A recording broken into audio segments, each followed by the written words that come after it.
record now. Okay. Hi, this is Professor Moss, and we are on week 3 for our course, SSC 499, and we're talking about social media, and we're talking about a whole bunch of different digital social events that happen. And this week, we're talking about shift in social collaboration. Last week, we talked about selfies, and this is shift in collaboration. So basically what the book goes over is that in the old days, I'll say before the year 2000, if you had a meeting or a conference or something, you just went there. And I can remember traveling to Boston, to Texas, all over the country to have, different business meetings or whatever. And now it's not that way so much. We have virtual, well, I'm going to clear up the word virtual, but we have online meetings and we can collaborate online, which is really good. So we're going to talk about a little bit about that. And so for your, let me share a screen real quick so I can kind of go over some of the assignments. Yeah, let's see, I think it's this one. Yeah. Okay. So if you could confirm that the screen that we're sharing is the one that says learning activities at the top. Yeah. Okay. Says learning activities. So the first learning objective is compare pre and post internet disruptions. And so we did we're going to do a comparison this week, if you haven't already done so, about things that happened before the internet and the way things go after the internet. The other learning objective is to identify the social impact of digital versus face-to-face socialization. And there has been a social shift because of this new digital age. So it goes over in the book, and we're going to discuss a little bit about it tonight. And the first thing we went over is a video. It's online versus offline self. And some people have a different, like a change of personality a little bit when they're online versus when they're not online. And I just wanted to bring up the fact that years ago, well, not even years ago, I'd say today, people have a different personality depending upon if they're at work or at home. Now, I think you can kind of see that. I know that at home, I'm a little more laid back, and when I was a teacher for 17 years, I was right on. Everybody had to, do what they needed to do. We had to stay organized in the classroom, and I was not lenient. But with my own kids, I'm lenient a little bit, So you have this personality that's that changes throughout your day. You might be a little bit different, like say at church, than you are at home. I mean, everybody has their own little personality. What should I say? Personality venue. Wherever you are, you have a little different personality. But there's been a big change in the way people have been portraying themselves online versus offline. And some of it's good, and some of it's not so good. And we've been reading about some of those things. So let me go on with, let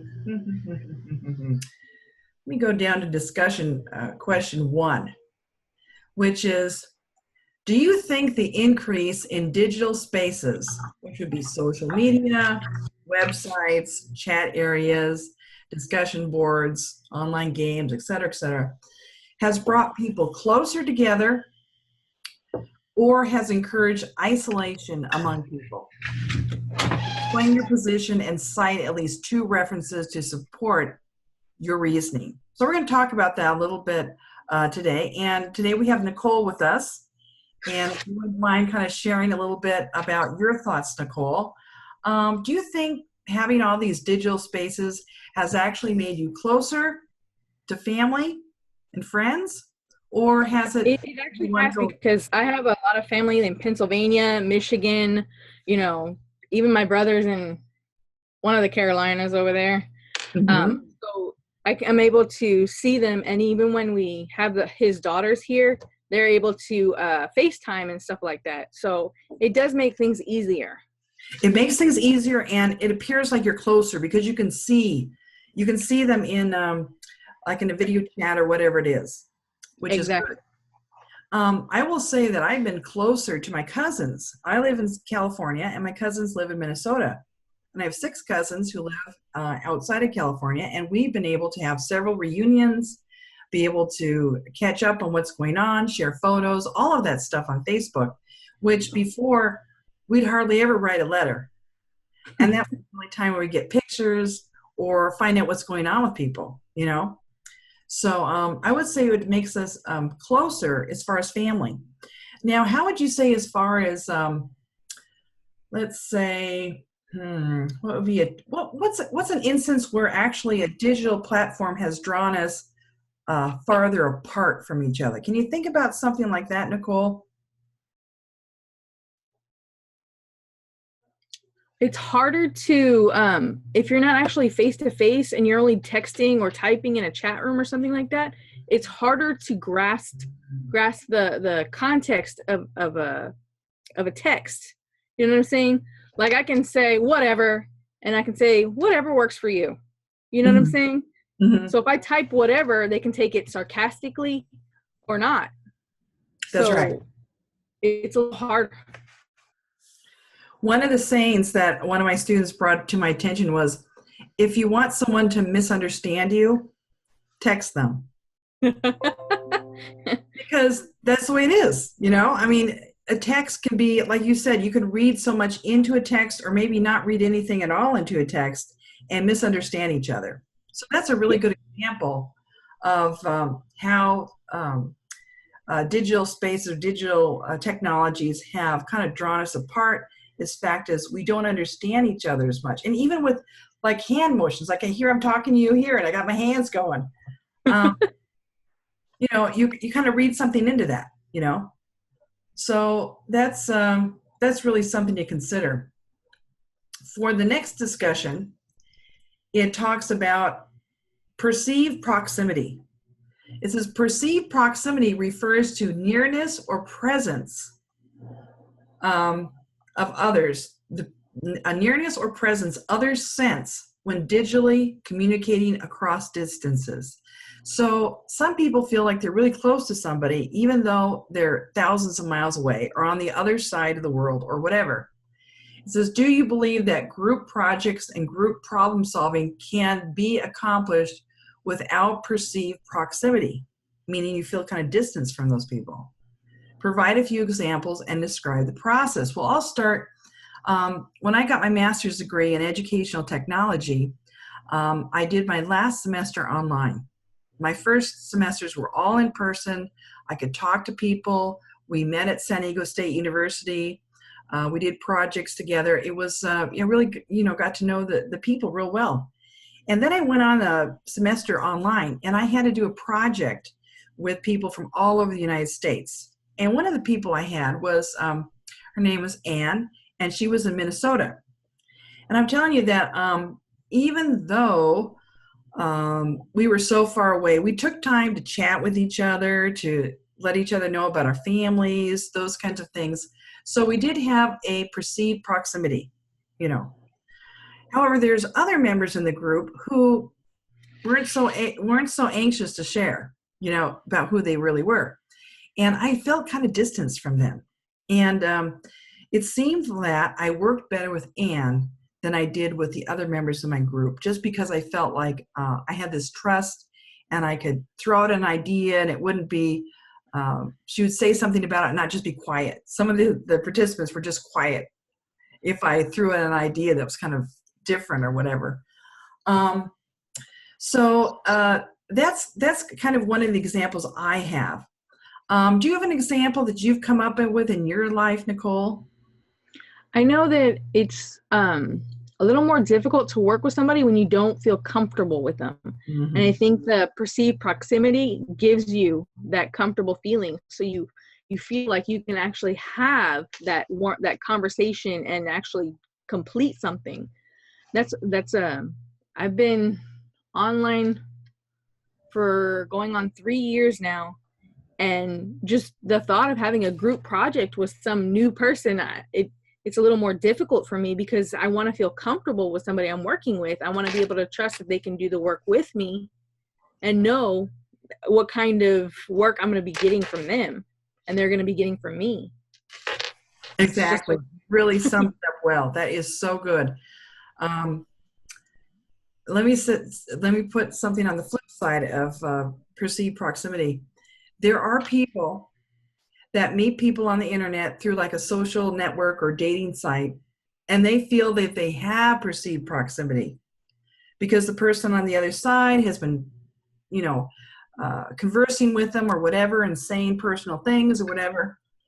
And I think that in that case, those people who are on dating sites sometimes have a false perceived proximity, and other people take advantage of that. I have a friend who I'm trying to talk to her about, this is a fake person. He's using a fake picture. The situation is all fake, everything. And she doesn't believe me. And she's getting taken advantage with.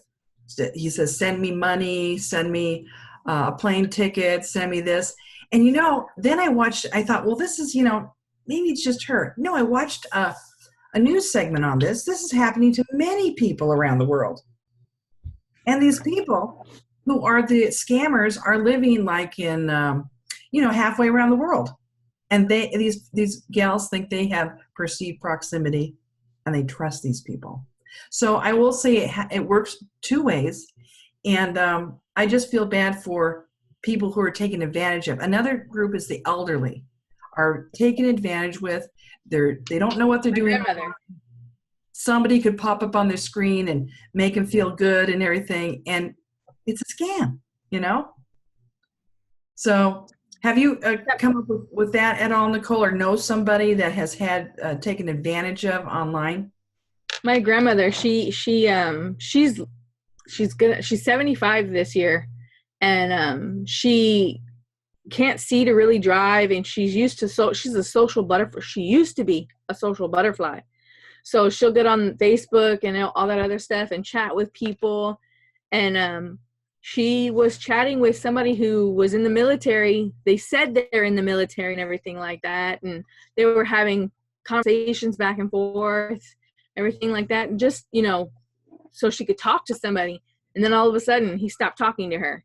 She's like, I don't know what happened. And blah. I'm like, Grandma, there's people out there that are they just want to take advantage of people.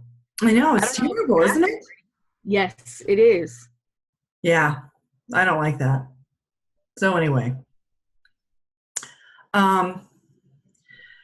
if you have any thoughts or whatever, be sure to post that on the discussion post so we can kind of share about that and discuss it.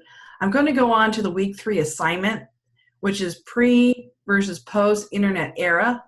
It says to compare at least 5 pre and post internet era elements of daily life. And you don't have to go into big detail on each of them, but just a little summary about 5 of them. And I've listed a couple examples here. Well, more than a couple. Mail. How's mail different? Pre and post internet. Oh boy. What gets me is that postage is so expensive. It's like the post and it's supposed to go up, put itself out of business. Yes. When an email first came out, though, I don't know if you knew this, but the post office was going to charge money for email, a surcharge, because they knew they were going to, miss out. Advertisements have changed, greeting cards, phone calls, the way you talk to people, calendar events. You don't longer get a little invitation, a little envelope. You get a little pop-up on your email. Yeah. Weather has changed, sports events, how you're invited or know about sports events, movies, television. We already talked about letters, correspondence, grade reports are now online mostly, and ticketed events. So those are some things that you can compare. You can pick 5 of those, and that would be, write that up for your assignment. Are we in a week 3 assignment? Okay, I was going to say, okay, we're in week 3. Any questions about that, Nicole? How long does it have to be? You didn't quite scroll down far. It says down here, 4 pages, including the title page. And that's double spaced, okay? Yeah. That's nothing. Only 3. All right. So it's really not that long. If I just don't want you to just kind of have a feel for how long it needs to be and not go overboard on it. Okay. I just want to put in a quick plug for next week is one of my favorite weeks because we talk about something that's really important to our privacy, and that is surveillance. Today's surveillance society. We're being filmed in Target. We're being filmed in Walmart. Now we have these Amazon dots that you say, Alexa, whatever. Alexa, they found out, has been listening to what we say and targeting our markets, So surveillance is something that we need to really be vigilant of, especially because there's not a lot of safeguards or laws in place for this besides posting a sign in Walmart that says you're on camera, or whatever. But how far should that go? And so this is a really good section in the book about surveillance, and it's got some really good things. So I just really love chapter 4, and it gets you think about all the ways that surveillance has actually changed us socially. So yeah, it's just a big issue here, and I like a lot of the things that they say in the book about surveillance and how it's even changed our economy. I can remember one time I was in Target and I had my cell phone with me and the microphone was on, but I wasn't talking into it or anything. But I was looking at lawn furniture. So then I go home and then I'm on Facebook, and what comes up on my Facebook ads? Lawn furniture. Like, how did that happen? It was like magic, So a lot of the surveillance is targeted as far as markets go, but if it can figure out what you're looking at in the store, what else can it figure out? It's kind of scary. So that's that's week 4, and I think you really enjoy that. And we have an assignment called The Effects of Digital Surveillance on Social Interactions essay, and that's a really good one. So anyway, let me stop the share here, and let's see, new share, let's see, pause share. Okay, have to pause share. Stop share. Okay, all right, so we're back. I just love teaching this course. I love this book. I just can't emphasize enough how wonderful this book is that Mary Chaco has written about Super Connected. So take your time and read the book, mark whatever you want to, and bring it up in the discussions if you want. That's fine. There's just a lot to that I don't have time to go over in a 30-minute webinar or whatever. But I just really love the points that it brings out. I remember when I was a kid, I read 1984 back in 1972. Or maybe it was even earlier, 1970. And so as 1984 came around, I thought, what's going to happen? And some of those things, even though they didn't happen quite in 1984, they're happening today. And one of the things that was in the book was about surveillance. So I think that's really something to think about. Okay, any other questions or comments before we stop the recording? Nope, that's it. Okay, great. I'll say goodbye on the recording here.